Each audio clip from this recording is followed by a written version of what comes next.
കൊട്ടിയൂർ യാഗഭൂമിയിലും സതീദേവി ക്ഷേത്രത്തിലും ദർശനം നടത്തി ശ്രീ യോഗാനന്ദ സരസ്വതി സ്വാമിജിയോടൊപ്പം സഞ്ചരിച്ചെത്തിയത് ശ്രീ മൃദംഗശൈലീശ്വരിയുടെ സന്നിധിയിലേക്കാണ്. 10 ഭാവത്തിൽ ദർശനം നൽകുന്ന അമ്മ എന്ന വിശേഷണമാണ് ഇവിടെ എടുത്തു പറയേണ്ടത്. സാധാരണ ക്ഷേത്രങ്ങളിൽ ദുർഗ, സരസ്വതി, കാളി, പാർവതി എന്നിങ്ങനെ വ്യത്യസ്ത ദേവീ ദർശനങ്ങൾ നമുക്ക് ലഭിക്കുമ്പോൾ ഇവിടെ അമ്മ എല്ലാം ഒത്തുചേരുന്ന ദശഭാവത്തിൽ മക്കൾക്ക് ദർശനം നൽകി അനുഗ്രഹിക്കുന്നു എന്നതാണ്. മറ്റൊരിടത്തും കാണാൻ കഴിയാത്ത കാളി സങ്കല്പമാണ് മൃദംഗശൈലീശ്വരിയിൽ കാണാൻ കഴിയുന്നത്. ശങ്കരാചാര്യർ കാളി ഭഗവതിയെ ശാരദാ പീഠത്തിൽ വെച്ച് വർണ്ണിച്ച കനകകളേവര ദർശന ഭാവമാണ് ഇവിടെ. അതായത് സ്വർണ്ണ നിറത്തിലുള്ള സുന്ദരിയായി പഞ്ചലോക വിഗ്രഹത്തിൽ ലയിച്ചിരിക്കുന്ന കാളിയമ്മ. കേരളത്തിലാകെ 12 ക്ഷേത്രങ്ങളിലാണ് കാളി ഭഗവതിയെ സ്വർണ്ണ നിറമുള്ള സുന്ദരിയായി പ്രതിഷ്ഠിച്ചിരിക്കുന്നത്. അതിലേറ്റവും പ്രാധാന്യമേറിയതാണ് മൃദംഗ ശൈലീശ്വരി ക്ഷേത്രം. കാരണം ഇവിടെ ദേവി 10 ഭാവങ്ങളോടെ കുടിയിരിക്കുന്നു എന്നതാണ്.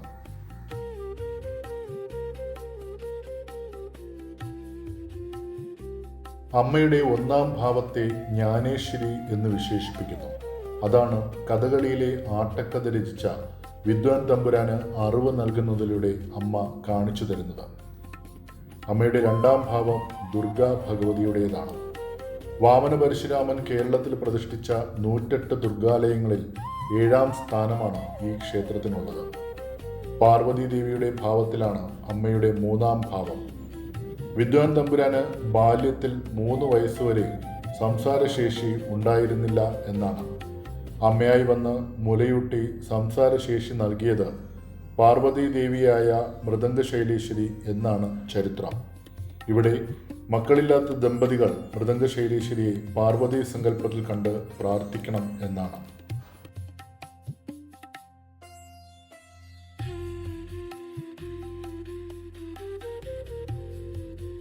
അമ്മയുടെ 4-ാം ഭാവത്തെ കാളി സങ്കല്പത്തിൽ പോർക്കാളി എന്ന് വിശേഷിപ്പിക്കുന്നു. മനുഷ്യന്റെ സംസാരശേഷി കാളി ഭഗവതിയുടെ ദാനമാണ്.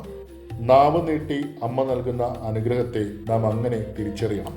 വാഗ്ഭടന് സംസാരശേഷി നൽകിയ ഉജ്ജയിനിലെ കാളിയമ്മ.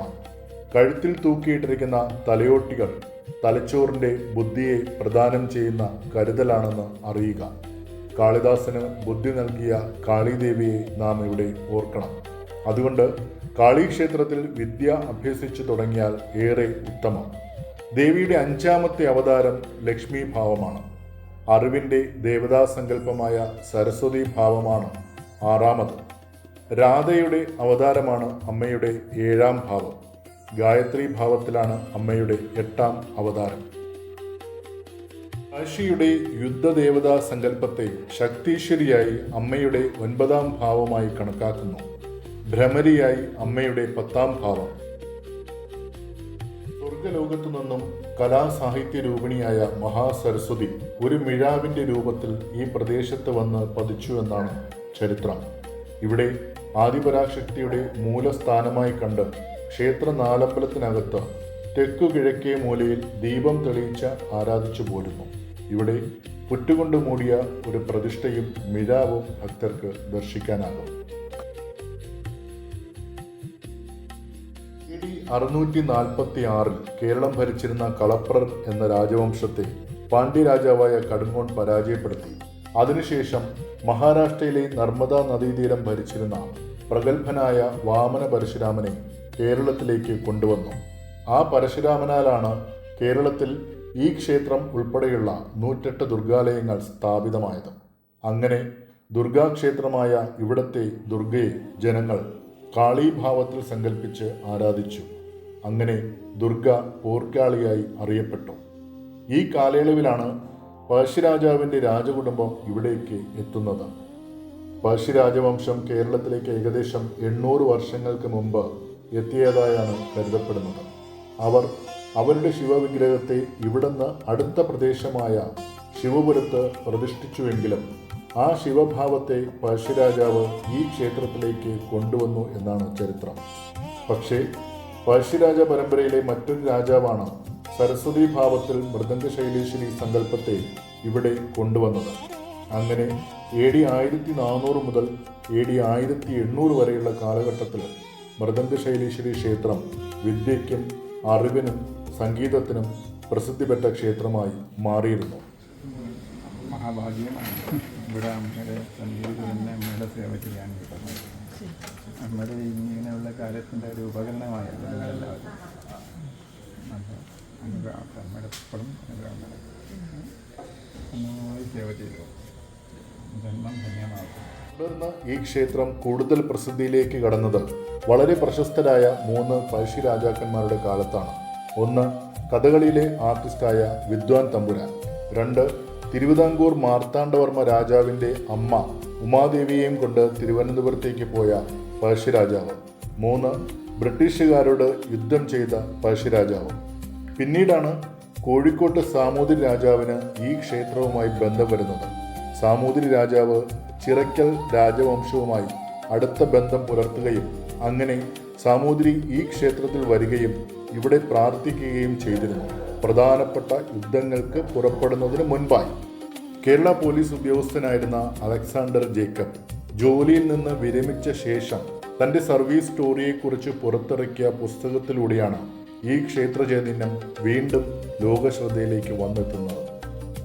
മൃദംഗശൈലേശ്വരി ദേവിയുടെ ദർശനത്തിന് ശേഷം ക്ഷേത്രത്തിന് പിന്നിലായി സ്ഥിതി ചെയ്യുന്ന പഴശ്ശി കോവിലകത്തിനുള്ളിൽ പഴശ്ശി രാജാവ് ആരാധിച്ചിരുന്ന പോർക്കലി ഭഗവതിയെ, അതായത് നിലവറയ്ക്കുള്ളിൽ കുടിയിരിക്കുന്ന പോർക്കലി ഭഗവതിയെ കാസർഗോഡ് ശ്രീ നിത്യാനന്ദ യോഗാശ്രമ മഠാധിപതി ശ്രീ യോഗാനന്ദ സരസ്വതി സ്വാമിയും കൂട്ടരും ദർശിക്കുന്ന വേളയാണിത്.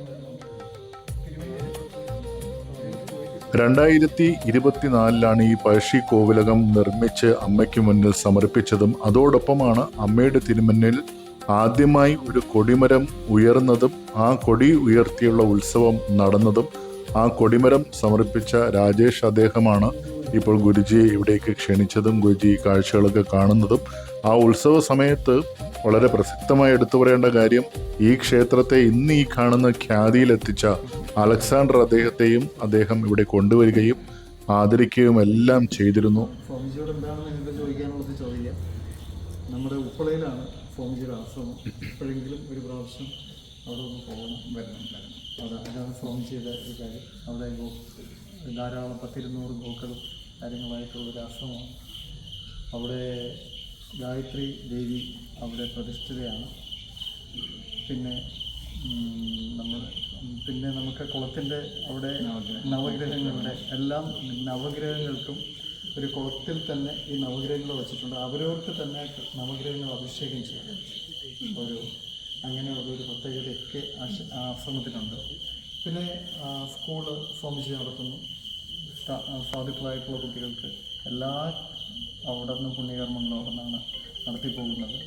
ഇപ്പോഴും ധാരാളം സാധുക്കളെ പഠിപ്പിക്കുന്നു. അവിടെ തന്നെ ആശ്രമത്തിൽ തന്നെ അവിടെ എന്നും നിത്യ അന്നദാനം, എല്ലാവർക്കും അവിടെ വന്ന് ഭക്ഷണം കഴിക്കാം. അങ്ങനെയുള്ള എല്ലാ കാര്യങ്ങളും സ്വാമിജി അവിടെ ചെയ്തു പോവുകയാണ്. കേൾക്കാനാണ് ഞങ്ങൾക്ക്.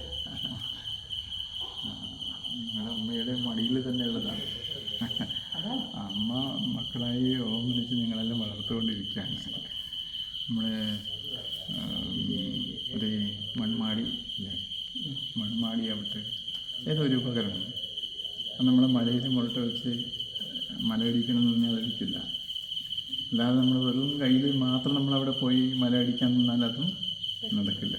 അപ്പോൾ നമ്മളെ കൈക്ക് നല്ല മൺമാടിയോ ഇതൊക്കെ ഉപകരണങ്ങൾ ഉണ്ടെങ്കിൽ എങ്ങനെയാണ് നമുക്ക് നമ്മളെ കാര്യം നേടാൻ പറ്റുമോ.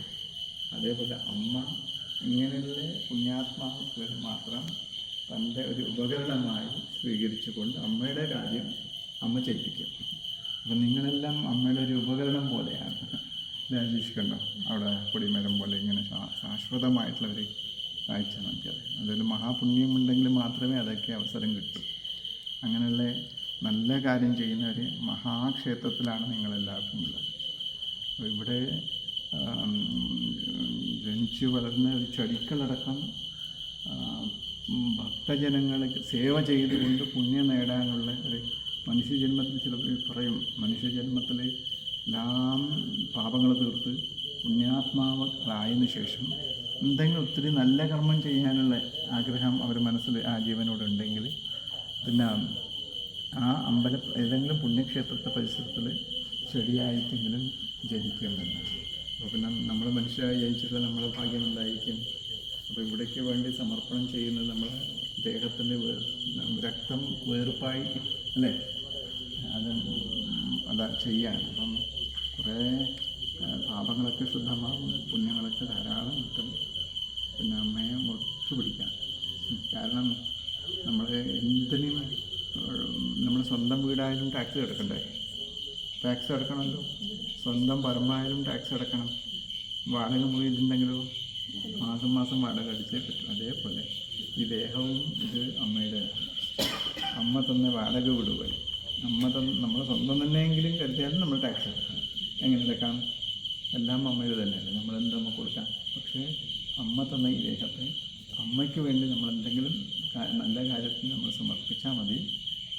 ടാക്സ് എല്ലാം അടച്ചാൽ, വാടകയൊക്കെ അടിച്ച് ആ വീട്ടിൽ എപ്പോഴും താമസിക്കാനുള്ള അനുകൂലമുണ്ടാവും. അതേപോലെ അപ്പം നിങ്ങളെല്ലാവരും പുണ്യാത്മാക്കളാണ്. എല്ലാവർക്കും നന്ദി. നിങ്ങളെല്ലാവരും മഠത്തിലേക്ക് വരണം. ഏതെങ്കിലും പരിപാടിയുള്ള സാധിക്കും ഉറപ്പായിട്ടും. ഞാൻ വന്നിട്ടുണ്ട്. അതെ. ഞാൻ കാസർഗോഡ് പോകുമ്പോൾ അങ്ങനെ അവിടെ കയറിയിട്ടുണ്ട്. ഓ, അത് ശരി. കുറച്ച് ഇങ്ങനെ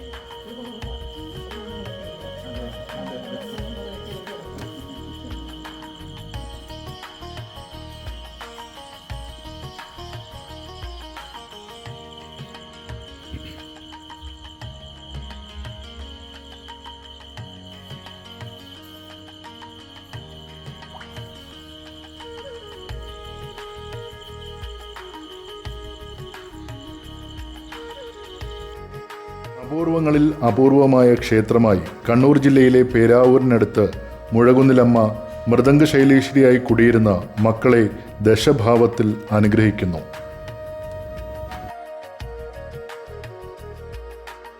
കലാവാസനകളുടെ വളർച്ചയ്ക്കും വിദ്യാഭ്യാസ ഉന്നതിക്കും ദുരിതശാന്തിക്കും പ്രതിസന്ധികളുടെ അതിജീവനത്തിനും അമ്മയുടെ ദർശനം ഭക്തർക്ക് പുതിയ ഉണർവായി മാറുന്നു എന്നത് കാലം കാട്ടിത്തരുന്നു. മീനമാസത്തിലെ ഉത്രം നാളിൽ ആറാട്ട് വരത്തക്ക രീതിയിൽ 10 ദിവസ ഉത്സവവും പൂരമഹോത്സവവും, അശ്വിനി മാസത്തിൽ വരുന്ന നവരാത്രിയും വൃശ്ചിക മാസത്തിലെ തൃക്കാർത്തികയും അതിവിശേഷമായി ആചരിക്കുന്നു.